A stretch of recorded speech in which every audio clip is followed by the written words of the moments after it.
Une immense étendue de neige immaculée, des vents mordants, des paysages sans vie et d'étranges signaux inquiétants semblant surgir des profondeurs de la Terre. Ces impulsions radio apparaissent en Antarctique et nul ne parvient à déterminer ce qu'elles sont ni d'où elles proviennent. En réalité, les scientifiques conduisent une expérience baptisée ANITA, acronyme de Antarctic Impulsive Transient Antenna. Il s'agit d'un ensemble de détecteurs solidement fixés à d'immenses ballons, lesquels dérivent à très haute altitude au-dessus du pôle sud. Leur mission consiste à repérer des neutrinos d'énergie extrêmement élevée, précisément lorsqu'ils heurtent la glace et génèrent une brève mais intense émission d'ondes radio. Les neutrinos sont de minuscules particules, presque dépourvues de masse et totalement privées de charge électrique. Ils sont omniprésents. Des milliards d'entre eux traversent votre corps chaque seconde, y compris pendant que vous regardez cette vidéo. Leur origine est variée. Ils proviennent du Soleil, d'étoiles en pleine explosion, des profondeurs de l'espace, et même du sol sous vos pieds. Le Soleil en émet en continu lorsqu'il transforme l'hydrogène en hélium. Les étoiles mourantes libèrent, lors des supernovae, d'énormes bouffées de neutrinos. Lorsque des rayons cosmiques très énergétiques frappent l'atmosphère terrestre, ils produisent également de nouveaux neutrinos qui retombent ensuite vers la surface. Certains naissent même de la désintégration de matériaux radioactifs au cœur de la Terre. Les plus anciens d'entre eux parcourent l'univers depuis le Big Bang. Pourtant, ils restent presque indétectables, car ils interagissent très rarement avec la matière. C'est pour cette raison que les scientifiques ont recours à des dispositifs aussi spectaculaires qu'ANITA, afin d'espérer en intercepter ne serait-ce que quelques-uns. Mais revenons à ce jour fatidique où tout a changé. Normalement, les signaux radio produits par les neutrinos rebondissent sur la glace et se propagent vers le haut, exactement là où ANITA peut les détecter. C'est précisément l'objectif de l'expérience. Étudier les neutrinos afin d'en apprendre davantage sur des événements cosmiques lointains, comme les supernovae ou des phénomènes se produisant à des années-lumière. Pourtant, un événement profondément étrange s'est alors produit. Les détecteurs ont enregistré des ondes radio qui ne rebondissaient pas sur la glace. Elles semblaient provenir de sous l'horizon, comme si elles émergeaient des profondeurs. Or, cela ne devrait tout simplement pas être possible. Selon les lois connues de la physique, un signal ne peut pas remonter à travers de la roche et de la glace solide. L'une des chercheuses, Stephanie Wissel de Penn State, a également indiqué que ces ondes radio arrivaient selon des angles extrêmement abrupts, proches de 30 degrés sous la surface.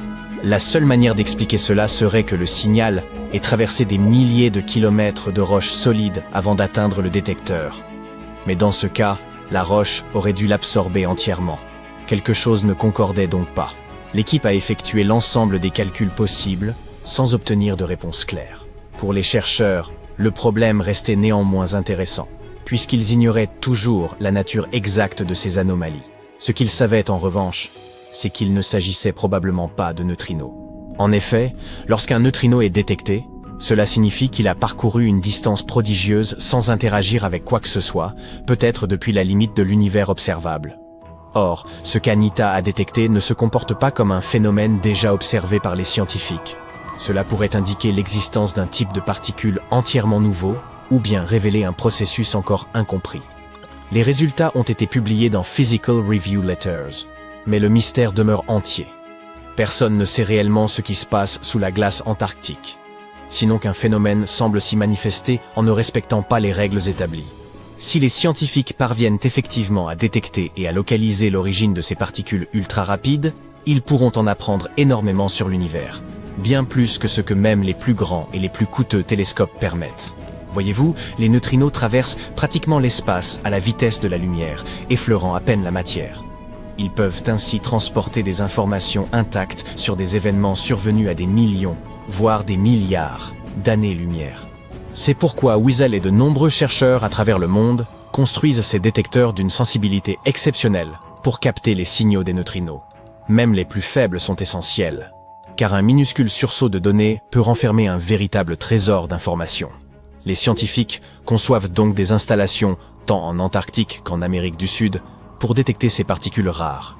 ANITA est l'un de ces détecteurs, et l'Antarctique s'avère l'endroit idéal. Quasi aucun bruit radio, aucune ville, aucun trafic, ni interférences aléatoires. Le dispositif est en réalité fascinant.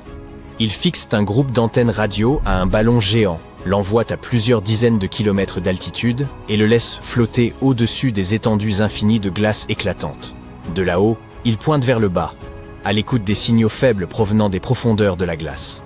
Lorsqu'un de ces neutrinos extrêmement rares, un neutrino tawick, frappe la glace, il engendre une autre particule, le lepton tau. Ce dernier s'échappe ensuite de la glace et commence à se désintégrer, perdant de l'énergie et se fragmentant. Cette désintégration produit ce que l'on appelle une gerbe atmosphérique, comparable à une pluie d'étincelles invisibles dans l'air. Si nous pouvions voir ces cascades, elles ressembleraient à quelqu'un agitant un feu de Bengale dans l'obscurité, laissant derrière lui des traînées lumineuses. En analysant la direction et la configuration de ces signaux, ceux émanant de la glace, gerbe de glace, et ceux se produisant dans l'air, gerbe atmosphérique, les chercheurs peuvent déterminer la provenance de la particule initiale. En général, c'est extrêmement précis, un peu comme faire rebondir une balle sur le sol. On peut anticiper sa trajectoire. Mais ces nouveaux signaux étranges ne se comportent pas comme prévu. Les angles sont totalement incohérents, bien plus raides que tout ce que les modèles sont capables d'expliquer. L'équipe a donc approfondi son enquête. Tout d'abord, elle a étudié l'intégralité des données issues des multiples vols en ballon d'Anita. Puis, elle les a confrontées à d'innombrables simulations informatiques de rayons cosmiques et de neutrinos, en filtrant tout le bruit de fond habituel. Les résultats ont même été recoupés avec d'autres expériences, comme le détecteur IceCube, également installé en Antarctique, et l'observatoire Pierre Auger, en Argentine. L'objectif était de vérifier si d'autres avaient détecté des gerbes atmosphériques ascendantes similaires. Et devinez quoi? Les événements ont pris une tournure encore plus étrange. Les chercheurs n'ont rien trouvé. Aucun autre détecteur n'avait enregistré quoi que ce soit de susceptible d'expliquer ce qu'Anita avait observé. C'est pourquoi ils ont fini par qualifier l'ensemble de la situation d'anomalie. Cela signifie essentiellement, oui, nous ignorons ce que c'est, mais cela ne se comporte assurément pas comme un neutrino. Wissel a précisé que les signaux ne s'inséraient pas dans le schéma habituel du comportement attendu des particules. Certains ont avancé des hypothèses, peut-être une nouvelle forme de physique, ou un indice de la matière noire. La matière noire est essentiellement cette substance invisible qui empêche l'univers de s'effondrer. Elle est présente partout, nous ne pouvons simplement pas l'apercevoir. Les savants tentent de percer son mystère depuis près d'un siècle, et elle demeure l'une des plus grandes énigmes de la physique. Tout ce que nous observons, comme les étoiles, les planètes, les humains ou même les chiens, ne représente qu'environ 5% de l'univers. La matière noire constitue environ 27%. Le reste étant une entité encore plus énigmatique appelée énergie noire. Les chercheurs estiment que la matière noire confère aux galaxies leur structure et maintient l'ensemble de l'univers comme une sorte de colle cosmique. Sans elle, l'univers serait radicalement différent. Il serait absolument fascinant de confirmer la validité de cette théorie. Toutefois, puisque IceCube et OJ n'ont pas détecté les mêmes phénomènes, les hypothèses possibles restent fortement limitées. L'université de Penn State est active dans le domaine de la détection des neutrinos depuis près d'une décennie, construisant des détecteurs et analysant toutes sortes de signaux cosmiques. L'équipe travaille déjà sur leur prochain projet majeur, un détecteur entièrement nouveau, nommé PUO. Il sera plus vaste, plus sensible et nettement plus efficace pour repérer les signaux de ces neutrinos insaisissables. Pour l'heure, ce mystère cosmique persiste et maintient les scientifiques en haleine. Cependant, l'équipe reste optimiste. Une fois PUO et ses capteurs opérationnels, si d'autres anomalies existent, elles seront cette fois détectées. Peut-être découvrirons-nous alors enfin... Qu'est-ce qui te vient à l'esprit quand tu entends le mot Antarctique? Très probablement le froid, la neige, la glace et les manchots. Pourtant, c'est l'une des régions les moins explorées du monde et qui cache de nombreuses choses étranges et uniques. Tu n'as pas besoin d'aller en Antarctique pour voir la première chose bizarre. Il te suffit d'ouvrir Google Earth et de trouver l'une des îles les plus au sud de l'Antarctique. L'île du Roi George. Récemment, des internautes y ont remarqué une grande entrée de grotte assez étrange. Où mène ce large passage sombre? Les gens ont commencé à émettre diverses hypothèses. C'est l'entrée d'une base secrète ou d'un laboratoire. C'est une partie d'un vaisseau spatial qui s'est écrasé là il y a des milliers d'années. C'est la porte de l'ancienne cité de l'Antarctique. Peut-être qu'il y a une montagne géante avec une ancienne grotte sous toute cette neige et cette glace. Voilà quelques idées. Les internautes ont calculé les dimensions approximatives de cette grotte. Elle pourrait faire environ 22 mètres de haut, pour 75 de large. Donc on pourrait y cacher un avion de ligne. La nature a probablement créé cette entrée. C'est l'explication la plus logique. Mais il y a quand même deux éléments étranges. Premièrement, jette un coup d'œil au pied de la montagne. Il semble qu'il y ait des marches à cet endroit. Elles sont de couleur sombre, comme si elles étaient faites de pierre. Et si tu regardes attentivement, tu peux remarquer quelque chose qui ressemble à des empreintes de pas humains. Quelqu'un est-il entré dans cette grotte? Ou peut-être quelqu'un y vit encore maintenant? La deuxième bizarrerie est la disparition de la découverte mystérieuse. Les gens l'ont remarqué pour la première fois sur un cliché Google Maps en 2007. Puis l'entrée a disparu. Puis elle est réapparue quelques années plus tard. Après cela, elle a de nouveau disparu. Et en 2022, les gens l'ont vue à nouveau. Peut-être que la vieille neige fond, une nouvelle couche tombe, puis le vent l'emporte et le cycle se répète. Mais les prétendues marches menant au fond de la grotte font douter de l'origine naturelle de ce tunnel. Tu peux facilement en trouver les coordonnées sur Internet et visiter la grotte via Google Earth. Tu pourrais y déceler quelque chose et le révéler au monde entier. Les gens ont découvert une autre chose étrange à l'aide de Google Earth. En 2020, un internaute a découvert un objet étrange qui ressemblait à un bateau géant à 160 km au large des côtes de l'Antarctique. Ressemblant à un bateau de croisière, il était recouvert de glace et de neige et couché sur le côté. On pouvait deviner les fenêtres, le pont et la passerelle. Mais tout le monde n'était pas d'accord. Certains ont affirmé qu'il s'agissait d'un vaisseau spatial, d'autres ont dit que c'était une sorte de bâtiment secret. L'internaute qui avait remarqué le vaisseau en premier a déclaré que sa taille était d'environ 120 mètres, ce qui est la longueur adéquate pour un navire de passagers. Mais que fait ce navire dans un endroit aussi reculé, au milieu d'un glacier? Comment est-il arrivé ici? Qui était son capitaine? Personne n'a encore trouvé les réponses à ces questions. En 2016, des utilisateurs de Google Earth ont découvert une photo d'un monstre marin inconnu flottant au large des côtes de l'Antarctique. Cette créature ressemblait à un calmar géant d'une longueur d'environ 60 mètres, soit légèrement moins que 3 wagons de train. Imagine simplement ce kraken géant nageant dans les eaux sombres et glacées de l'Antarctique et entraînant au fond tout ce qu'il rencontre sur son passage. C'est peut-être le grand et terrible Chulu, ou bien l'un de ses rejetons. Tu remarqueras rapidement cette cascade rouge sang parmi les interminables paysages blancs éblouissants de l'Antarctique. Ne t'inquiète pas, ce n'est pas du sang. Depuis plusieurs siècles, cette cascade teinte la neige d'une couleur rouge vif. Le ruisseau coule tout droit d'un iceberg blanc. Regardons à l'intérieur et découvrons ce qu'il s'y passe. Il y a des millions d'années, il y avait un petit étang limpide. Mais un glacier s'est ensuite formé autour de lui. Une épaisse couche de glace et de neige a bloqué l'accès à la lumière du soleil, à la chaleur et à l'oxygène. Pendant des millénaires, le réservoir est resté dans ce vide froid.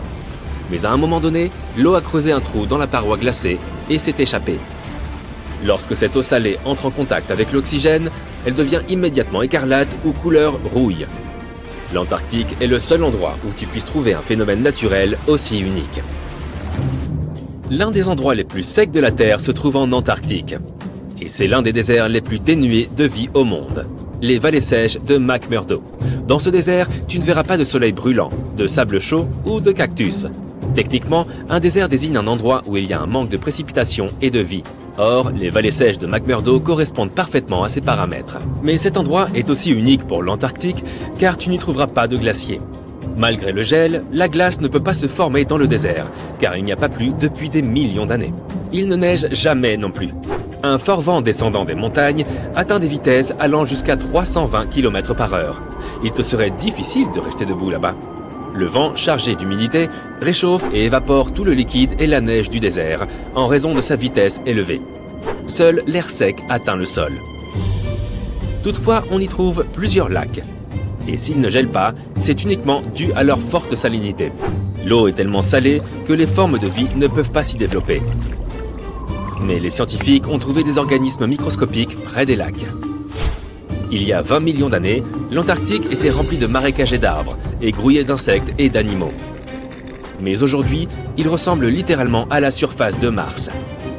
Les scientifiques et les astronautes explorent des régions comme les vallées sèches de McMurdo, car les conditions naturelles qui y règnent sont similaires à celles de la planète rouge. Donc, avant de partir sur Mars, tu peux t'entraîner à vivre dans des endroits similaires sur Terre. Les scientifiques ont découvert un monde sous-marin dans l'Antarctique, rempli de centaines d'amphipodes. Des crustacés semblables aux crevettes. Au fait, quelle est la différence entre l'Antarctique et l'Arctique? L'Antarctique est la région située à l'extrême sud de la Terre, qui abrite le continent du même nom. Tandis que l'Arctique est une toute autre région. Elles ont les mêmes conditions naturelles, le gel, la glace et la neige, mais elles sont situées dans des parties opposées de la planète. L'Arctique se trouve au pôle Nord, l'Antarctique se trouve au pôle Sud. Maintenant, revenons à la découverte. Les scientifiques ont avancé des théories selon lesquelles la glace de l'Antarctique cache un vaste réseau de rivières et de lacs d'eau douce. Et en 2022, ils ont découvert un nouvel écosystème. Les chercheurs ont exploré la plateforme glacée de Ross de l'Antarctique et ses rivières souterraines. C'est un morceau de glace massif qui flotte dans l'océan. Une équipe néo-zélandaise a utilisé un appareil de forage spécial équipé d'une alimentation en eau chaude pour percer un trou de 500 mètres de profondeur, soit davantage que la hauteur de l'Empire State Building. Ensuite, ils y ont descendu des caméras vidéo et ont vu des milliers de crustacés nager dans différentes directions. Il semble donc qu'ils soient très peu organisés. Dans les eaux de l'Antarctique, tu peux aussi rencontrer certaines des créatures les plus effrayantes de la planète. Il s'agit des araignées de mer. Elles ont reçu ce nom car elles ressemblent à des araignées terrestres. Mais il s'agit en fait d'une espèce d'arthropode marin. Et contrairement aux araignées terrestres, celles de l'océan sont beaucoup plus grandes. Elles ressemblent à 8 énormes pattes, sans corps. Une telle araignée peut avoir la largeur d'une assiette. Certaines d'entre elles n'ont pas d'yeux et ont des proboscises à la place des mâchoires. Les araignées de mer sont peu étudiées car elles vivent dans les eaux froides et profondes. L'Antarctique cache de nombreux animaux peu connus. Dans ces glaciers, il y a de longs tunnels qui mènent à des ténèbres effrayantes. Sur ce continent froid, les gens ont trouvé les restes de dinosaures géants et d'autres créatures anciennes, comme les ancêtres des canards modernes.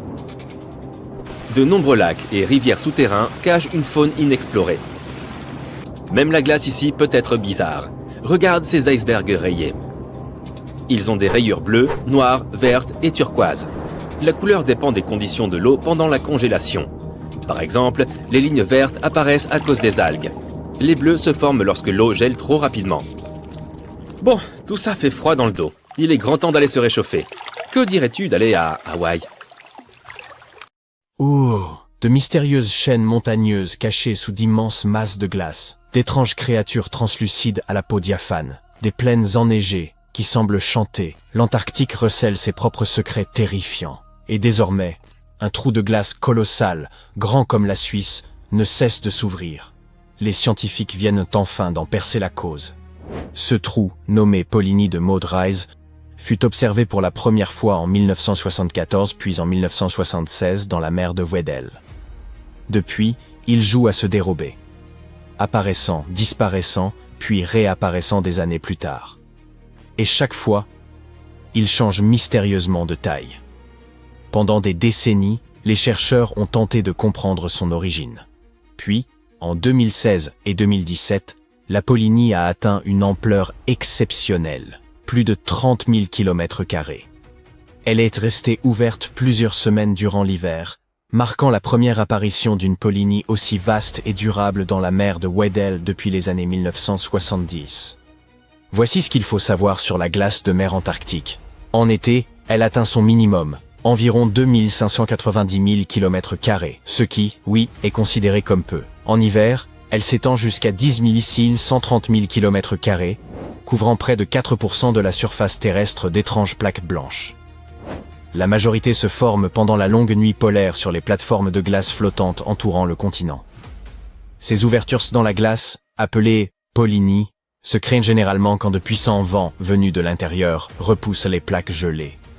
Ce même vent glacial fige davantage d'eau de mer à l'intérieur, ajoutant encore à l'épaisseur de la banquise. Mais la Polynie de Maud Rise se situe loin des côtes, là où ces vents ne peuvent agir. En plein océan, de pareils trous sont rares. Ajoutez à cela la réduction générale de la glace dans l'océan austral. De quoi dérouter les chercheurs. Quelles conditions précises engendrent ce vaste et persistant trou de glace? Pour résoudre l'énigme, ils ont analysé une montagne de données. Satellites, capteurs dérivants, et même les relevés d'animaux marins équipés de balises. Ils disposaient aussi d'années d'observation antérieures. et leur découverte fut étonnante. En 2016 et 2017, le courant circulaire de la mer de Weddell, appelé Gyre de Weddell, était plus fort qu'à l'accoutumée. Cette énergie accrue permit à une eau plus salée et plus chaude des profondeurs de remonter vers la surface. La Polynie de Maud Rise se trouve au-dessus d'une montagne sous-marine du même nom. Durant les années où elle s'est largement ouverte, le renforcement du courant a concentré le sel autour de ce sommet englouti. En surface, les rafales ont balayé la glace, créant un mouvement en spirale qui a littéralement aspiré vers le haut cette eau plus salée. Ce surplus de sel a abaissé le point de congélation, permettant à la Polynie de se former et de se maintenir. Ces ouvertures jouent un rôle crucial pour la planète. L'eau dense et salée qu'elles produisent peut parcourir d'immenses distances, se propageant à travers les océans et influençant les climats du globe. Mais ces vastes entailles glacées ne sont pas les seuls phénomènes étranges et fascinants de l'Antarctique. Et que dire des lacs souterrains, ou plus spécifiquement des lacs subglaciaires? En effet, il existe des lacs entiers, dissimulés sous plusieurs kilomètres d'épaisseur de glace. Les scientifiques les ont repérés pour la première fois en 1970 grâce au radar, et ils estiment aujourd'hui qu'il en existe près de 400 dans les zones étudiées, sous environ 3000 mètres de glace. Ceux-ci seraient apparus après la séparation de l'Antarctique d'avec le Gondwana, l'ancien supercontinent. Fait surprenant, leur eau ne gèle pas, car la pression exercée par la glace au-dessus est trop forte. Simple question de physique. Le plus vaste, le lac Vostok, découvert dans les années 1990, repose à un peu plus de 3 km sous la glace. Les chercheurs y ont foré pour prélever de l'eau, mesurée à environ 3,33 degrés Celsius, bien que ce lac soit resté emprisonné depuis plus de 28 millions d'années. On compte aussi le lac Williams où une découverte étonnante a été faite en 2014. Une colonie entière de micro-organismes y prospère, à près de 1600 mètres sous la glace. Ces créatures n'ont jamais connu ni lumière ni air libre. Elles tirent donc leur énergie du méthane et de l'ammonium pour subsister. Un autre prodige, visible celui-là, se trouve dans la vallée sèche de McMurdo, une cascade digne d'un film d'horreur. De l'eau d'un rouge écarlate, semblable à du sang jaillissant d'une plaie dans la glace, s'écoule sur 5 étages, depuis le glacier Taylor jusqu'au lac Bonnet. Une vision troublante, bien qu'elle ait, en réalité, une explication scientifique. L'eau qui alimente les Blood Falls provenait autrefois d'un lac salé aujourd'hui, isolé de toute interaction avec l'atmosphère, les glaciers s'étant formés par-dessus. Enfermée à plus de 400 mètres sous terre, cette eau est devenue extrêmement concentrée en sel, 3 fois plus que celle de la mer, ce qui l'empêche de geler. Elle est également riche en fer et ne reçoit ni oxygène ni lumière. Lorsqu'elle s'échappe lentement à travers une fissure du glacier et entre en contact avec l'air libre, le fer s'oxyde. Autrement dit, il rouille, donnant à l'eau cette teinte rouge sombre si troublante. Avec des paysages si inquiétants, l'Antarctique évoque un désert de glace. Des températures polaires, des précipitations quasi inexistantes et des vents capables de vous renverser. C'est d'ailleurs là qu'a été relevée la température la plus basse jamais enregistrée sur Terre. 89,2 degrés Celsius. Pourtant, malgré ces conditions extrêmes, le continent abrite une faune aussi étrange que fascinante. Longtemps, les scientifiques ont cru que rien ne pouvait subsister sous une telle épaisseur de glace. Ils se trompaient lourdement. Une étonnante diversité d'êtres vivants s'y est adaptée. Des micro-organismes minuscules, des crustacés, d'immenses calmars, et même des araignées dont les pattes pourraient couvrir une assiette entière. D'énormes vers aux soies dorées et brillantes, pourvus de redoutables mâchoires dentées, rôdent également dans les profondeurs glacées. Et puis, il y a le poisson des glaces, un être entièrement translucide, aux grands yeux, dont les organes sont visibles à travers la peau. Ces poissons disposent de protéines antigel naturelles leur permettant de survivre dans les eaux les plus froides, mais ils périraient dans des eaux plus tempérées. Encore plus singulier, ils n'ont pas d'hémoglobine, cette protéine qui rend le sang rouge et transporte l'oxygène. Autrement dit, ils vivent sans la substance même qui permet à la plupart des créatures de survivre. Mais l'Antarctique n'a pas toujours été ce désert gelé que nous connaissons. Il y a des millions d'années, bien avant l'ère glaciaire, il était chaud, luxuriant et peuplé d'une vie abondante. peut-être même de civilisations disparues.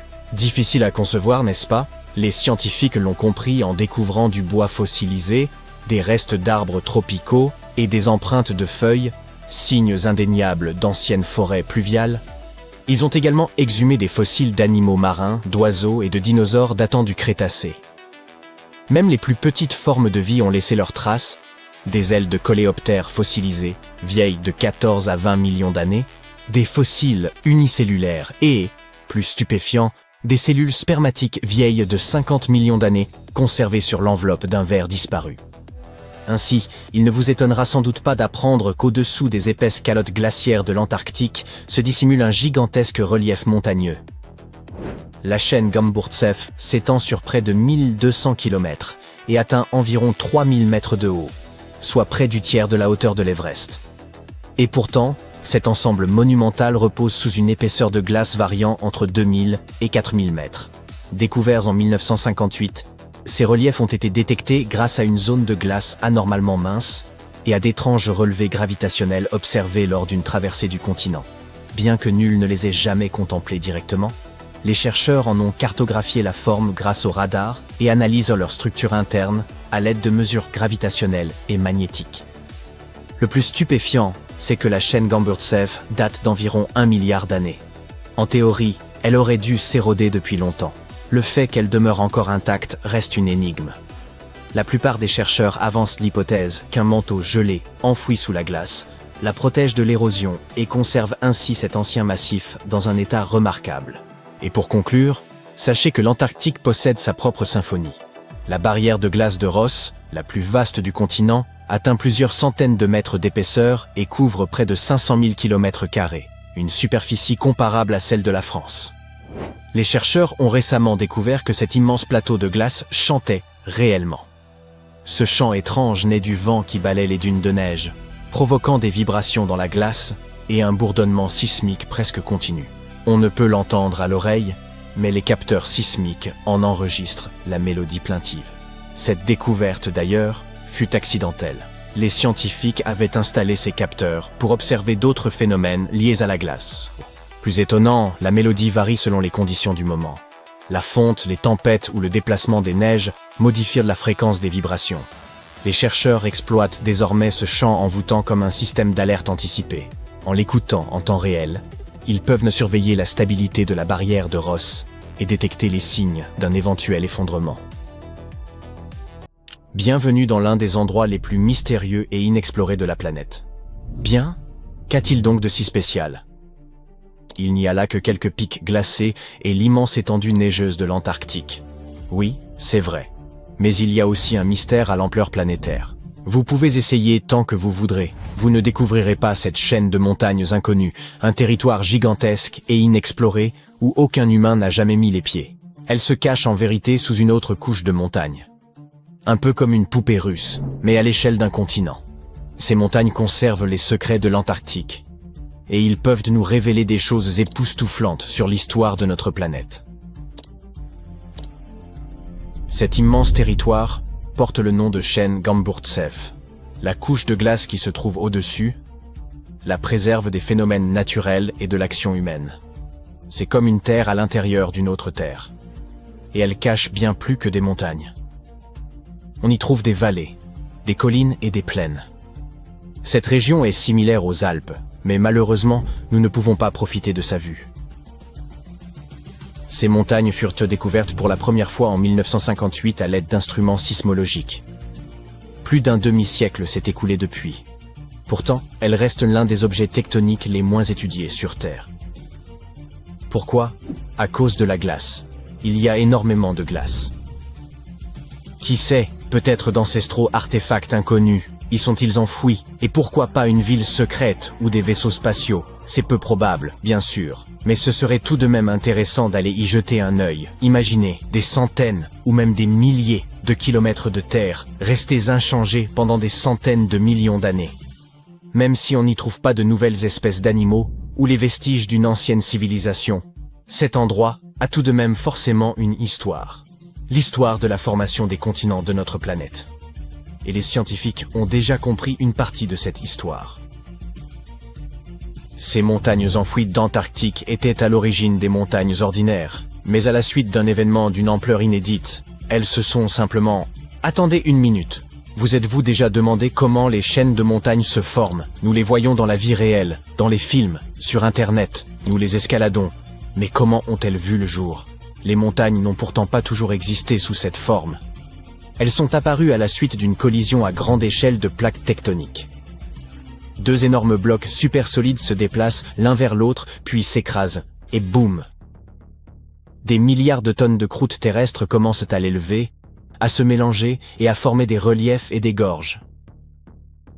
Et le processus peut durer des millions d'années. Oui, c'est une catastrophe, mais une catastrophe extrêmement lente. Certaines plaques tectoniques sont à ce jour encore prises dans ce processus. Par exemple, l'Himalaya continue de croître, car les plaques indiennes et eurasiennes continuent de s'emboutir. Et ça a commencé il y a environ 50 millions d'années. La chaîne Gamburtsev sous la glace a vécu un événement similaire, seulement ça date d'il y a plus longtemps. Un article du journal Earth and Planetary Science Letters indique qu'elle est apparue lors de la formation du supercontinent Gondwana. Deux immenses morceaux de terre étaient séparés par un océan sans limite. Mais un jour, il y a environ 700 millions d'années, ils sont entrés en collision et ont formé le Gondwana. Ce supercontinent comprenait les territoires de l'Afrique moderne, de l'Amérique du Sud, de l'Australie, de l'Inde et de l'Antarctique. Ces gigantesques morceaux se sont emboutis et ont libéré tout un flot de roches chaudes, partiellement en fusion. Et tout cela a grandi et grandi, formant des montagnes. La température de ces montagnes a augmenté, leur masse s'est accrue, et à un certain moment, le Gondwana est devenu instable. Le supercontinent a commencé à s'effondrer sous son propre poids. Les roches brûlantes sous la surface ont commencé à s'écouler latéralement à la suite d'un processus qui porte le nom d'étalement gravitationnel. Ce fut comme quand vous pressez un tube de dentifrice. Sauf que là, il s'agissait de milliards de tonnes de roches ardentes. Ces antiques montagnes d'Antarctique sont apparues précisément au cours de cet événement catastrophique.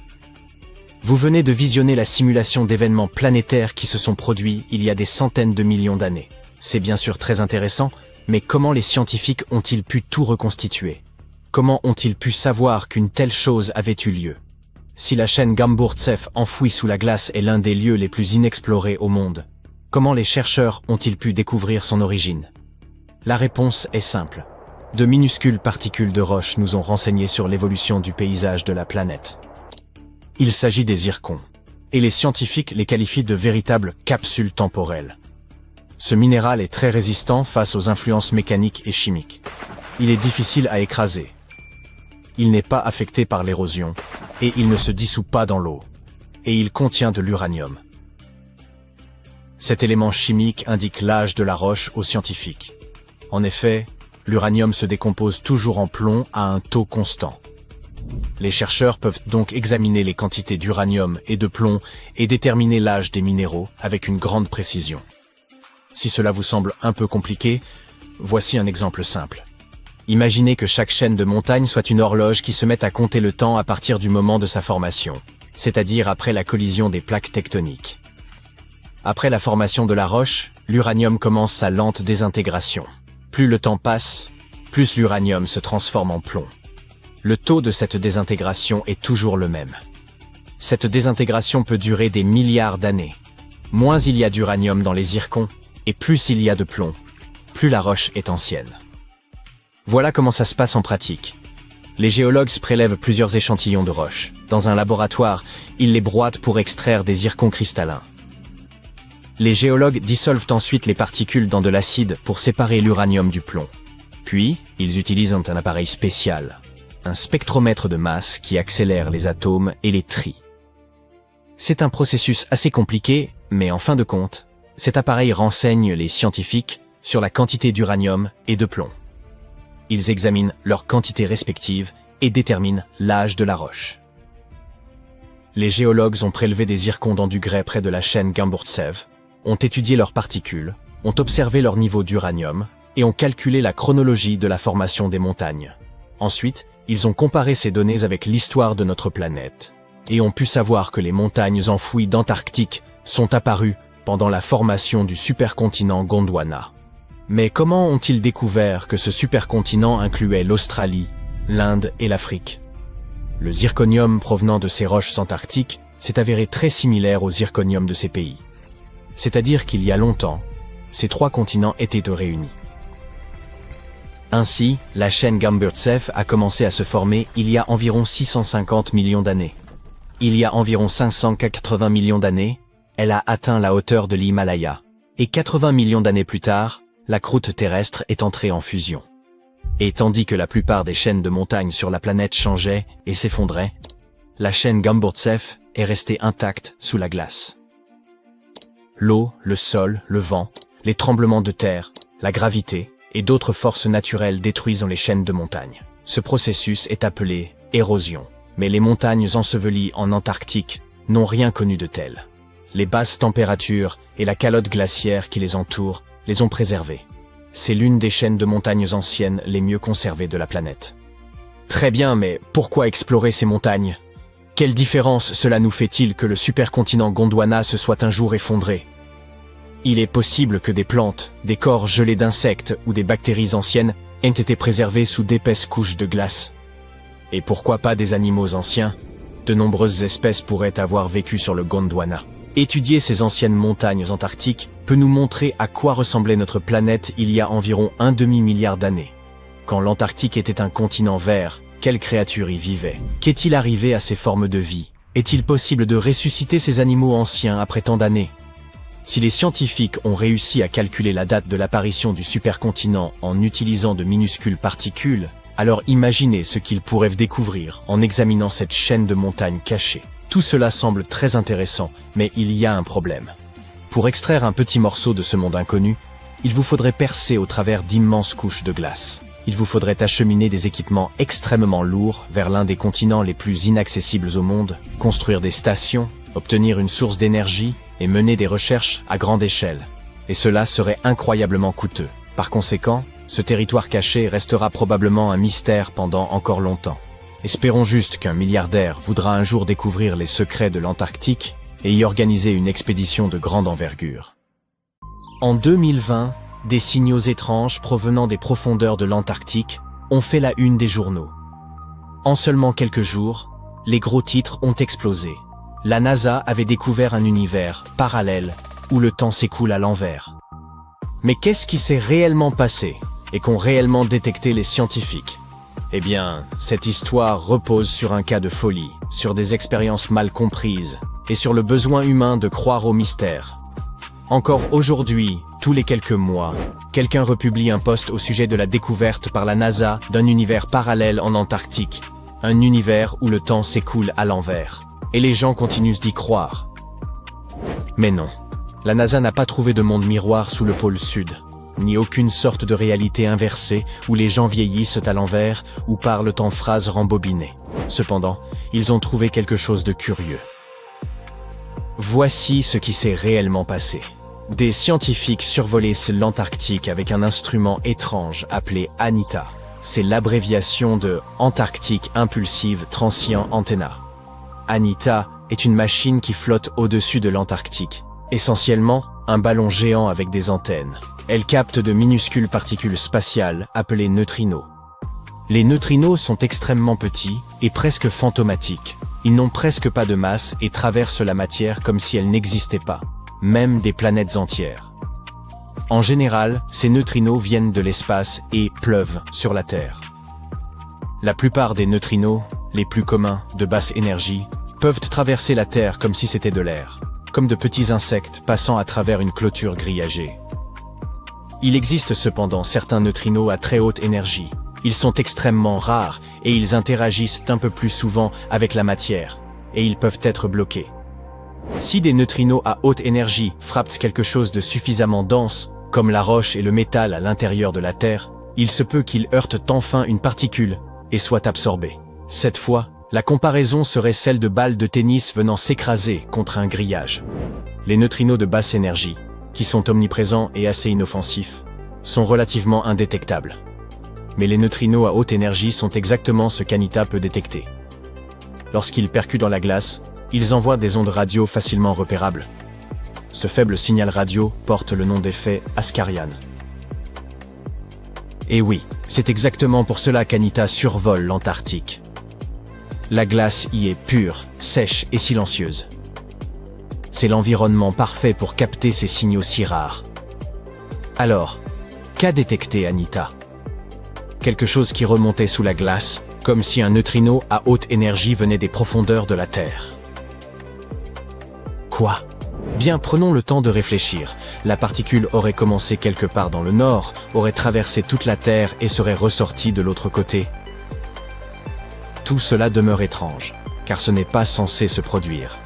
Des neutrinos dotés d'une telle énergie auraient dû être arrêtés au milieu de la planète, comme nous l'avons dit, être absorbés. Du coup, les scientifiques ont été confrontés à une petite anomalie. Selon notre physique actuelle, cela ne devrait pas être possible, à moins que quelque chose que nous ne comprenons pas soit en train de se produire. Et lorsqu'on est confronté à quelque chose de bizarre, on explore toutes les options, même les plus farfelues. C'est ainsi que le cauchemar a commencé. Un groupe de chercheurs a alors publié un article suggérant que ce signal étrange pouvait être expliqué par l'existence d'un univers symétrique CPT. CPT signifie charge, parité et temps. Ce sont essentiellement trois façons de retourner l'univers. Charge signifie échanger toutes les particules avec leur contraire. Par exemple, échanger les électrons, qui ont une charge négative, avec les positrons, avec une charge positive. Parité signifie mettre l'univers en miroir, un peu comme si on le regardait dans une glace. La gauche devient la droite, et la droite devient la gauche. Et le temps, bien sûr, signifie faire s'écouler le temps à l'envers, comme on rembobine une vidéo. Il y a une grande règle en physique qui porte le nom de symétrie CPT. Selon elle, si vous changez ces trois choses à la fois, les lois de la physique devraient continuer à fonctionner de la même manière. C'est un peu fou, mais si vous prenez l'univers et que vous échangez la matière avec de l'antimatière, que vous inversez gauche et droite et que vous retournez le temps, il continuera d'obéir aux lois de la physique. Pourquoi? Eh bien, dans notre univers, un électron entre en collision avec un positron et il crée des photons. Super. Maintenant, prenez ça, inversez tout, et qu'est-ce qu'on obtient? Les photons se transforment spontanément en positrons et en électrons, mais en miroir et inversés. C'est toujours la même physique, bien qu'elle soit à l'envers. Les équations tiennent toujours, et la nature est en ordre. Maintenant, voici ce qu'il y a de fou dans tout ça. Certains physiciens se sont dit « Et si le Big Bang avait créé deux univers? Le nôtre, fait de matière normale et qui avance dans le temps. Et l'autre, un jumeau en miroir fait d'antimatière, qui recule dans le temps, selon notre point de vue. Cela ne signifie pas qu'une personne dans l'autre univers ressent le temps à l'envers. Pour elle, le temps s'écoule vers l'avant, tout comme il le fait pour nous. Mais de notre point de vue, elle se déplace de notre futur vers notre passé. Et inversement, pour elle, nous sommes des créatures étranges qui se déplacent à l'envers. Et si ces deux univers étaient des images exactes, mais retournées, l'un de l'autre? Cela signifierait même physique, même règles et symétrie. Il ne s'agit pas là d'une théorie de science-fiction farfelue, même si ça y ressemble beaucoup. Cela permet aux chercheurs d'expliquer certains des mystères de la physique les plus étranges. Par exemple, pourquoi il y a tellement de matière dans notre univers, et si peu d'antimatière, bien qu'on s'attendrait plutôt à des proportions égales. Ou pourquoi l'univers est si symétrique et équilibré. Revenons à nos neutrinos. Certains scientifiques ont suggéré que, peut-être, ces particules qui volent vers le haut pouvaient provenir de cet univers miroir CPT, et faisaient intrusion dans le nôtre, comme par une fissure entre deux réalités symétriques. Si vous regardez les choses de cette façon, c'est une hypothèse assez audacieuse. C'est spéculatif. Ce n'est pas prouvé. C'est une expérience de pensée intéressante, une réalité non confirmée. Mais les médias se sont immédiatement emparés du sujet. Ils ont publié un article avec un titre affirmant que nous avions trouvé la preuve d'un univers parallèle à la temporalité inversée en Antarctique.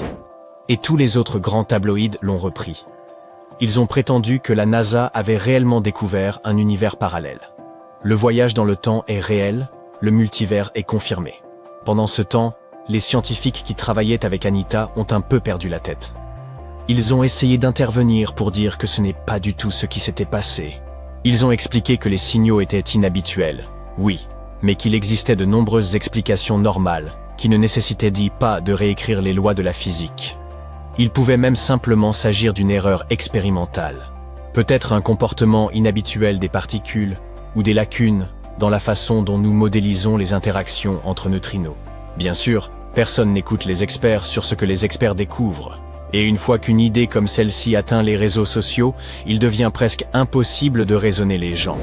Mais cela ne signifie pas non plus que le multivers n'est pas réel.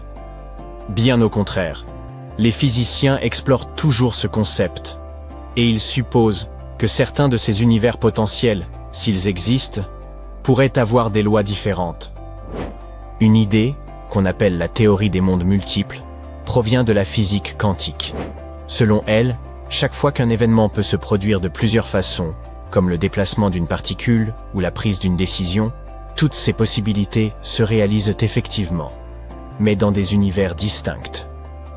Ainsi, il pourrait exister d'innombrables versions de la réalité, chacune légèrement différente, se ramifiant à partir de chaque événement. Peut-être que dans un univers, les dinosaures ne se sont jamais éteints. Peut-être que dans un autre, vous n'avez jamais envoyé ce texto embarrassant. Une autre idée porte le nom de théorie de l'univers bulle. Après le Big Bang, l'univers s'est étendu incroyablement vite lors d'un processus appelé inflation. Certains scientifiques pensent que l'inflation ne s'est jamais complètement arrêtée et se produit encore dans certaines régions. Cela signifierait que de nouveaux univers bulles se forment constamment, chacun avec ses propres lois de la physique. Notre univers ne serait qu'une bulle dans une immense mer cosmique d'autres bulles. La troisième idée concerne la matière miroir. La matière noire est invisible, mais sa gravité affecte l'univers. Certains scientifiques pensent qu'elle pourrait être constituée de particules similaires à celles qui composent la matière ordinaire, mais qui nous sont simplement cachées. Cette matière de l'ombre pourrait être à l'origine de galaxies entières et invisibles, et même de formes de vie, le tout coexistant juste à côté de nous. Peut-être ne pouvons-nous tout simplement pas la détecter autrement que par la gravité, pour l'instant. Mais en physique, il ne s'agit là que de théories, de possibilités mathématiques. Nous n'avons aucune preuve directe que ce soit réel. Mais si nous en trouvions une, espérons seulement que ce ne sera pas le scénario du garçon qui criait au loup. L'Antarctique n'a pas toujours été cette étendue glacée et désolée. Autrefois, il débordait de vie. Il y a 56 millions d'années, une créature redoutable rôdait dans ces forêts. Un oiseau carnivore géant. Haut d'environ 2 mètres et aussi lourd qu'un lion, il régnait sans partage. Pendant des millions d'années, nul ne pouvait le menacer. Pourquoi a-t-il disparu? Et des prédateurs plus grands encore pourraient-ils sommeiller sous la glace? Des paléontologues ont mis au jour 2 griffes énormes en Antarctique. Acérées, recourbées et puissantes. Elles appartenaient à cet oiseau. Elles ont été extraites des roches de l'île Seymour, datées de l'Yprésien. Ce qui signifie qu'elles ont entre 40 et 50 millions d'années. Leur forme ne laissait aucun doute. Il s'agissait bel et bien des redoutés oiseaux terreurs. Leur nom scientifique est Phorus racidae, et ils figurent parmi les plus terrifiants prédateurs à avoir jamais foulé le sol terrestre. Incapables de voler, ils n'avaient nul besoin d'ailes. Ils fonçaient à des vitesses folles, tels des cauchemars à plumes surgis du fond des âges. Ces oiseaux ont régné pendant des millions d'années sur l'Amérique du Sud. Et voilà que leur présence est désormais confirmée en Antarctique. Rien d'étonnant, à l'époque, les 2 continents étaient encore reliés, permettant aux espèces animales de circuler entre eux. Ces oiseaux ont donc pu migrer vers le sud et s'adapter à l'ancienne terre antarctique. Ils n'y ont pas seulement survécu, ils y ont prospéré. Puis, soudain, ce prédateur cauchemardesque s'est évanoui. Pourquoi ? Le plus probable, c'est le refroidissement progressif du climat. L'Antarctique entamait alors sa lente transformation en désert gelé. Ses proies devinrent plus rares, et le prédateur, affamé, ne put survivre. Il finit par disparaître, sans laisser la moindre descendance. Les chercheurs espèrent encore découvrir un squelette entier. Ils se demandent aussi si des espèces plus grandes restent à identifier. Peut-être que ces oiseaux ont évolué en une lignée antarctique propre. Mais pour l'instant, tout ce que nous avons, ce sont 2 griffes énormes, inquiétantes et muettes. Beaucoup s'imaginent que l'Antarctique est presque dépourvu de toute vie. C'est complètement faux.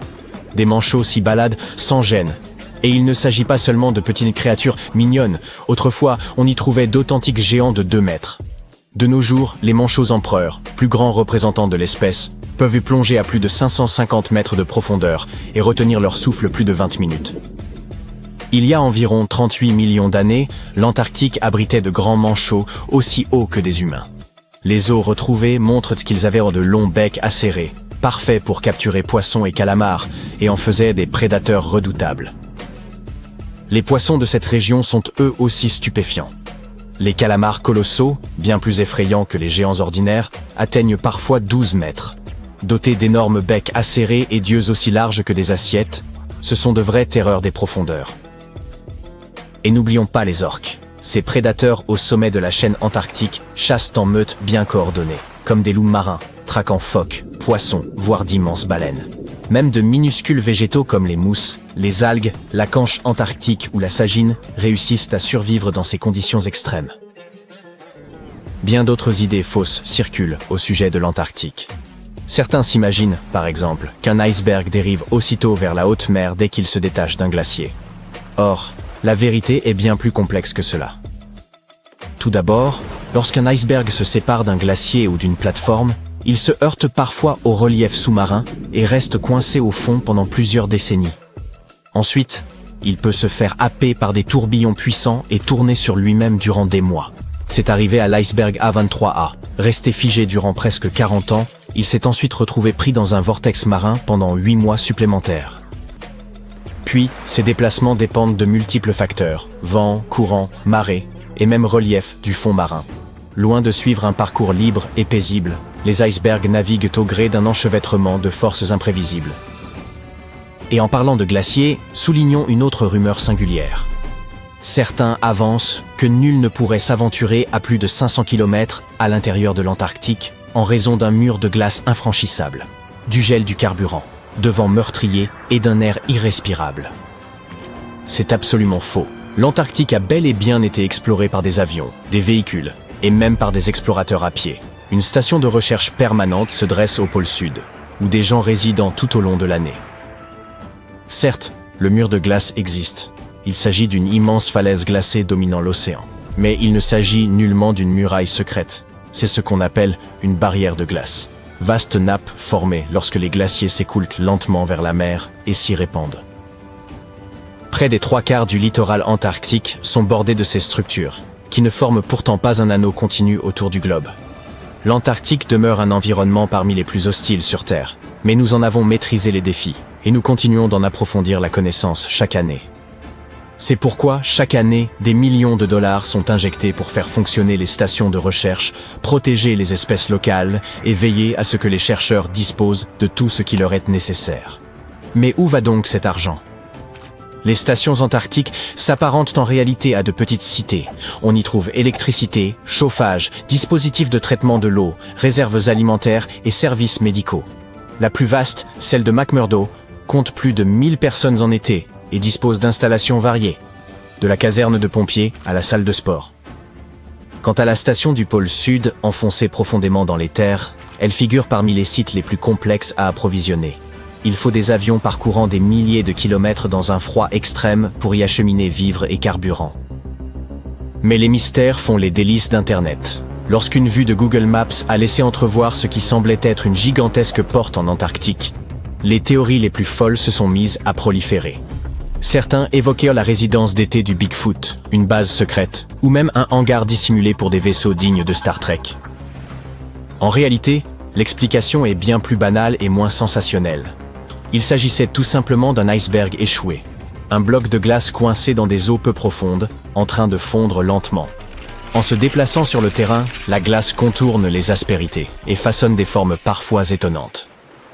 Le cycle de fonte, de fragmentation puis de regel façonne parfois la glace en structures insoupçonnées. L'Antarctique est également soumis à des vents catabatiques intenses qui, au fil du temps, sculptent la glace en formations spectaculaires. Hélas, nulle porte secrète à signaler.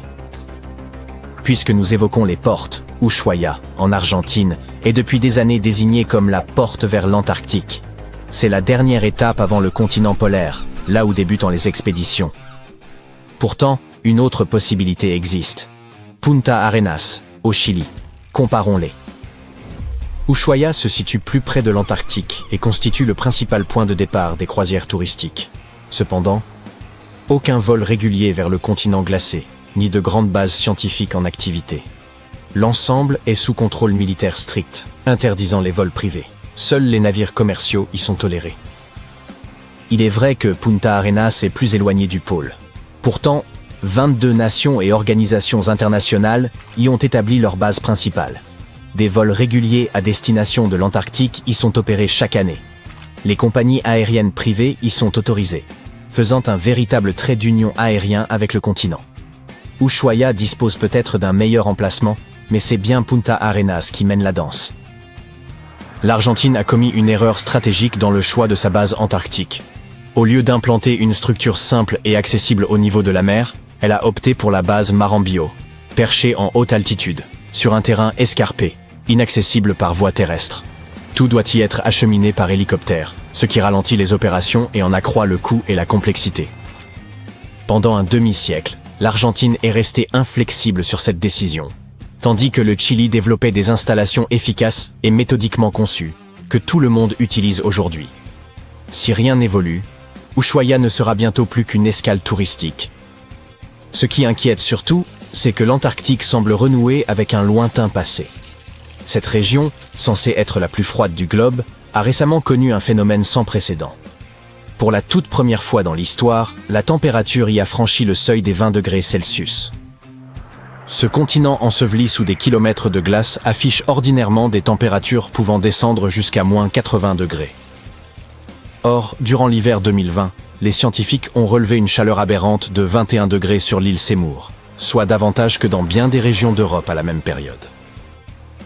Les chercheurs avancent plusieurs explications. D'une part, des modifications dans la circulation thermique des eaux océaniques. D'autre part, la fonte du permafrost sous l'effet du réchauffement global. Tout semble indiquer que le climat évolue à un rythme bien plus rapide que prévu. Il existe une ouverture énigmatique en plein cœur de l'Antarctique. Certains l'associent à la résidence estivale du Big Foot, à une navette spatiale tout droit sortie de Star Trek, ou encore à un passage vers Agartha, ce royaume légendaire que certains situent au centre de la Terre. Les scientifiques ont réfuté toutes ces spéculations romanesques et ont précisé que cette porte mystérieuse se trouvait dans une étendue de banquise côtière. Jointive au rivage, elle est entourée de petites îles et de hauts fonds. Lorsque la glace s'écoule autour de formations rocheuses enfouies sous la surface, elle peut générer des motifs intrigants mais parfaitement naturels. En ce lieu, la minceur de la glace accentue l'influence des rochers sous-jacents sur son déplacement. De plus, les vents glacés de l'Antarctique sculptent la neige et la glace, formant des lignes et des reliefs qui peuvent prêter à confusion. Cette fameuse porte n'est en réalité qu'une crête rocheuse mise au jour par une fonte partielle de la glace.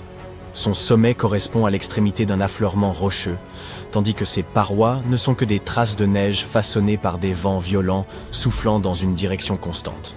Il s'agit donc simplement d'un iceberg échoué en pleine fonte. Un YouTuber a repéré un autre élément insolite bien loin des côtes antarctiques. Un navire de glace de 120 mètres de long, à plus de 240 km en mer. Internet s'est aussitôt emballé, certains affirmant que cette épave gelée aurait dérivé jusque-là depuis le triangle des Bermudes. Toutefois, aucune donnée scientifique ne permettait de confirmer qu'il s'agissait d'un navire plutôt que d'un imposant bloc de glace. D'ailleurs, en examinant de nouveau la zone peu après, les internautes ont constaté qu'avec la fonte estivale, l'hypothétique vaisseau avait tout bonnement disparu. Une autre découverte intrigante sur Google Maps en Antarctique concernait une prétendue pyramide. Avant que vous n'imaginiez un scénario fascinant impliquant les anciens Égyptiens et une base secrète enfouie sous la glace, il convient de préciser qu'il ne s'agissait en réalité que d'une montagne. Elle appartient à la plus haute chaîne du continent, les monts Ellsworth, qui s'étendent sur près de 400 km. Ce n'est d'ailleurs pas la première formation rocheuse à avoir été comparée à une pyramide. Au cours de l'expédition antarctique britannique, des explorateurs avaient déjà identifié une pareille montagne et l'avaient baptisée la pyramide. Pourtant, cette dernière ne présentait même pas la silhouette caractéristique d'un tel édifice. Voici une découverte antarctique qui ne manquera pas de vous impressionner. Une immense plateforme glaciaire, celle de Dodson, dont les reliefs ont évoqué aux scientifiques ceux du Grand Canyon. Un robot sous-marin spécialement conçu, nommé RAN, a parcouru près de 1000 km sous la glace et a rapporté des images spectaculaires de montagnes gelées, de vallées, de plateaux et de motifs tourbillonnants entièrement constitués de glace. Parmi les éléments les plus surprenants relevés par RAN figuraient d'énormes cavités en forme de cuvette, atteignant parfois 300 mètres de longueur. Malheureusement, les chercheurs ont fini par perdre la trace du robot. Ils supposent que des phoques de Weddell, intrigués par l'engin, auraient pu le heurter et provoquer son immobilisation. Pour préserver son énergie, RAN aurait alors cessé toute activité, rendant toute récupération impossible. L'équipe espère toutefois concevoir un nouvel appareil afin de poursuivre l'exploration de ce canyon gelé et d'observer l'évolution des motifs formés au fil du temps. Un autre canyon colossal a été mis au jour en Antarctique grâce au mauvais temps. Une équipe de spécialistes en acoustique, contrainte de suspendre ses recherches à la station Casey en raison d'une tempête, a mis à profit ce contretemps pour cartographier le fond marin aux abords du glacier Adams. C'est ainsi qu'ils ont découvert une formation impressionnante. Un canyon atteignant près de 2000 mètres de profondeur, 9000 mètres de largeur et s'étendant sur plus de 45 km depuis le glacier. Lors de cette première exploration, seule une partie du relief a pu être cartographiée avant que l'équipe ne soit contrainte de regagner la station. Toutefois, lorsqu'une nouvelle perturbation a frappé la région, le navire a repris la mer et a permis de compléter l'étude du canyon, malgré des vents violents et des vagues atteignant jusqu'à 4 mètres de hauteur. Grâce à une quinzaine d'heures de collecte de données, la carte du site a pu être finalisée. Avant leur retour en Australie, les chercheurs ont effectué un dernier arrêt pour obtenir une vision d'ensemble du canyon, dont l'analyse contribue à approfondir la compréhension de l'histoire des glaciers ainsi que des interactions entre la calotte glaciaire antarctique et l'océan. Il existe en Antarctique un lac gelé baptisé lac Enigma. Longtemps, on a cru qu'il était entièrement pris dans la glace. Mais au cours d'une expédition menée entre novembre 2019 et janvier 2020, des chercheurs ont découvert, sous son épaisse croûte glacée, une couche d'eau liquide d'environ 12 mètres de profondeur. Afin d'en percer les mystères, ils ont foré la glace et envoyé une caméra explorer ses profondeurs cachées. L'eau du lac, qui proviendrait du glacier voisin par un passage souterrain encore inconnu, abritait une vie microbienne surprenante. De minuscules micro-organismes formaient des tapis biologiques recouvrant le fond du lac, certains étant fins et hérissés, d'autres rappelant des tapis froissés ou même de petites structures arborescentes pouvant atteindre 40 cm. Un grand nombre de ces microbes étaient capables de produire leur propre énergie par photosynthèse, à l'instar des plantes, ce qui conférait au lac une concentration élevée en oxygène. L'une des découvertes les plus remarquables fut l'identification d'une espèce bactérienne généralement présente dans des environnements pauvres en oxygène. Le lac Enigma pourrait ainsi présenter des similitudes avec les conditions régnant sur certaines lunes glacées comme Europe ou Encelade, suggérant que ces astres pourraient également renfermer de l'eau sous leur surface gelée, et, peut-être, une vie microbienne. Une autre découverte en Antarctique concerne de minuscules fragments d'ambre retrouvés dans des roches argileuses. Une première sur ce continent. Les scientifiques ont mis plusieurs années à analyser les fossiles exceptionnellement bien conservés de racines, de pollen et de spores découverts dès 2017. La présence d'ambre constitue une preuve irréfutable qu'une forêt dense et verdoyante, composée d'arbres produisant de la résine, prospérait jadis en Antarctique. Ce paysage luxuriant s'étendait à proximité du pôle sud durant le Crétacé moyen, il y a environ 83 à 92 millions d'années. À cette époque reculée, rassurez-vous, je n'y étais pas, ces arbres devaient endurer plusieurs mois d'obscurité au cours des longs hivers antarctiques. Selon les chercheurs, ils y parvenaient en adoptant une phase de dormance prolongée. Les morceaux d'ambre exhumés, bien que de taille modeste, arborent de magnifiques teintes jaunes et orangées. Leur surface bosselée révèle la manière dont la résine s'est écoulée des arbres, probablement pour se prémunir des insectes. Cette substance a pu traverser les âges grâce à une immersion rapide qui l'a préservée de l'exposition à l'air et à la lumière. Un scientifique examinait des images satellites à la recherche des traînées brunes laissées par les déjections des manchots, lorsqu'il a identifié 4 nouvelles colonies de manchots empereurs aux confins du globe. Il est probable que ces colonies existent depuis plusieurs années déjà, bien que 3 d'entre elles soient relativement petites, chacune comptant moins d'1 millier d'individus reproducteurs. L'une des colonies récemment découvertes se situe non loin de la plateforme de glace de Lazarev, où une colonie plus importante existait autrefois.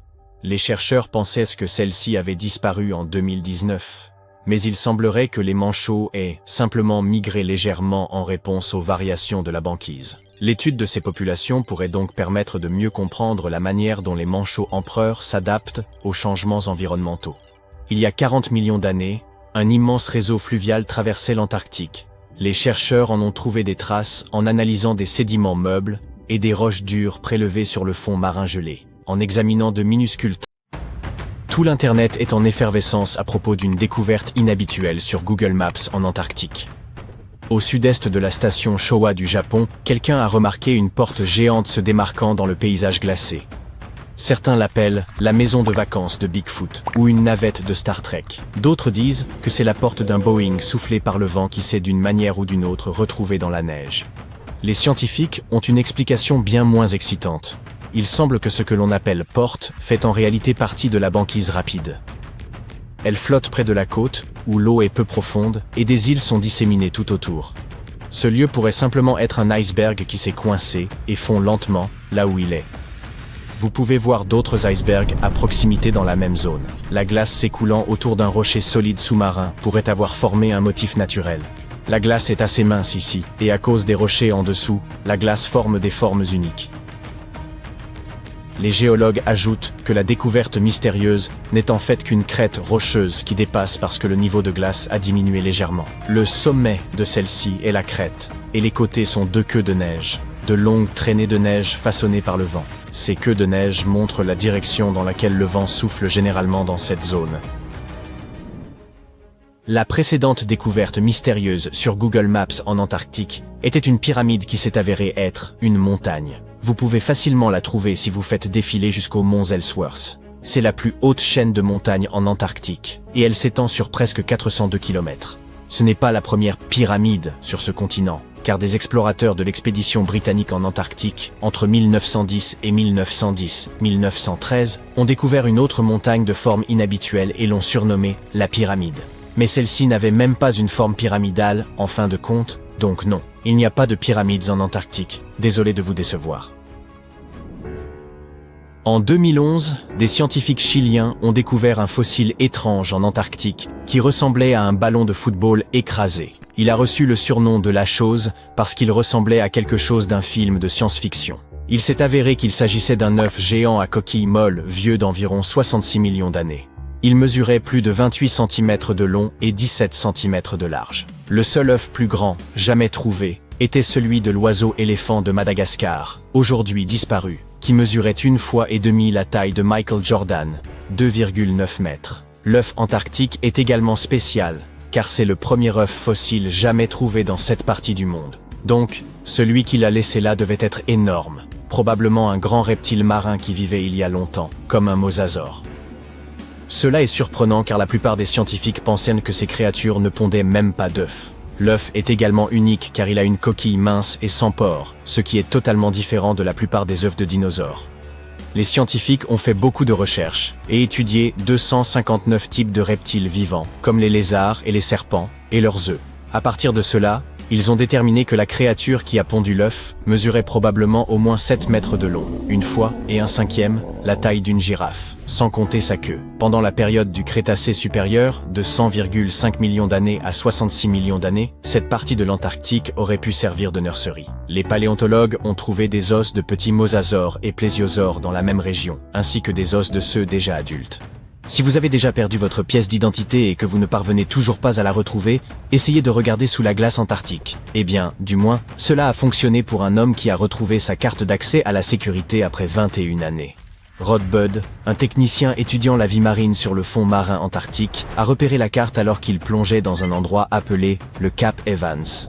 Rod a pensé qu'il pourrait s'agir d'une carte de crédit, alors il l'a mise dans sa poche et a continué de travailler. En regardant de plus près, il a réalisé qu'elle appartenait en fait à quelqu'un nommé David McCall. La carte est restée avec l'institut de recherche où travaillait Rod pendant 8 années supplémentaires, avant qu'il ne parvienne enfin à retrouver David. Il s'est avéré qu'il n'avait jamais été en Antarctique. En 2003, quelqu'un a cambriolé sa voiture à Wellington, en Nouvelle-Zélande, et ils ont jeté le contenu de sa mallette dans le port. Ainsi, la carte a parcouru plus de 3862 km en 13 ans. Il n'existe pas de courants océaniques qui se déplacent directement de Wellington au Cap Evans. Si la carte a traversé différents courants océaniques, le voyage aurait pris environ 1000 ans. Ainsi, elle s'est peut-être attachée à quelque chose d'autre qui pouvait flotter plus facilement, comme un morceau de débris ou une plante qui peut pousser sur des objets et les rendre flottants. Ou peut-être que la personne qui a pris la mallette de David était sur un bateau se rendant en Antarctique. Ou que la carte s'est d'une manière ou d'une autre collée au fond d'un bateau de recherche qui a fini par y aller. Au cas où vous voudriez voir probablement la découverte la plus cool de l'Antarctique, vous devez vous rendre à l'exposition universelle de 2025 à Osaka, Japon. Ils y exposeront une météorite de la taille d'un ballon de rugby qui vient de Mars. Une équipe de recherche japonaise l'a trouvée en Antarctique en l'an 2000. Ils croient qu'un impact massif d'astéroïdes a arraché la météorite de sa planète d'origine avant qu'elle ne traverse l'espace et n'atterrisse sur Terre. C'est l'une des plus grandes météorites martiennes jamais trouvées, pesant 12 kg. Les scientifiques ont étudié le gaz à l'intérieur de la roche pour confirmer qu'elle vient de Mars, et ils ont également trouvé des minéraux spéciaux à l'intérieur qui se forment en présence d'eau. Cela signifie que Mars avait probablement de l'eau il y a longtemps. Ainsi, l'étude de la roche peut nous aider à en savoir plus sur la possibilité que la vie ait existé sur la planète rouge. Une équipe d'experts en acoustique a découvert un énorme canyon sous-marin en Antarctique grâce au mauvais temps. Ils ont dû suspendre leur travail à la station de recherche Casey. Au lieu d'attendre, ils ont décidé d'utiliser ce temps libre inopiné pour cartographier le fond marin près du glacier Adams. Et c'est ainsi qu'ils ont découvert un canyon de près de 2133 mètres de profondeur, presque 9144 mètres de large, et qui s'étend sur plus de 45 km à partir du glacier. Le brise-glace sur lequel il se trouvait utilise un outil spécial appelé écho-sondeur multifaisceau. Il émet des ondes sonores en forme d'éventail sous le navire, puis écoute les échos pour créer une carte détaillée du fond océanique. Pendant la cartographie, ils ont découvert seulement une partie du canyon avant de devoir retourner à la station de recherche. Mais lorsque le mauvais temps est revenu, le navire est retourné et a cartographié encore plus de la zone. Ils travaillaient parmi des vagues allant jusqu'à 4 mètres de haut et des vents allant jusqu'à 50 nœuds, mais ils ont tout de même réussi à obtenir environ 15 heures de données pour compléter leur carte. Sur le chemin du retour vers l'Australie, ils se sont arrêtés une dernière fois pour combler les lacunes sur la carte. Cette technologie de cartographie avancée aide les scientifiques à en savoir plus sur l'histoire des glaciers et les interactions océaniques en Antarctique. Un scientifique parcourait des images satellites à la recherche de traces brunes des déjections de manchots et a découvert 4 nouvelles colonies de manchots empereurs en Antarctique. Cela signifie qu'il y a maintenant 66 colonies de reproduction pour cette espèce vulnérable. Ces nouvelles colonies existent probablement depuis des années, bien qu'elles soient pour la plupart petites, avec moins de 1000 couples de manchots reproducteurs chacune. Certaines de ces colonies sont proches d'autres zones de manchots, comme celle qui n'est pas loin d'une ancienne station de recherche qui n'a jamais signalé de manchots à proximité. L'une des nouvelles colonies a été découverte près d'un endroit appelé la barrière de glace Lazarev, où il y avait jadis une grande colonie de manchots. On pensait que cette colonie avait disparu en 2019, mais il semble que les manchots se soient simplement déplacés un peu à cause des conditions changeantes de la glace de mer. Si nous ajoutons les manchots nouvellement découverts à la population totale de cette espèce, cela ne change pas beaucoup la situation.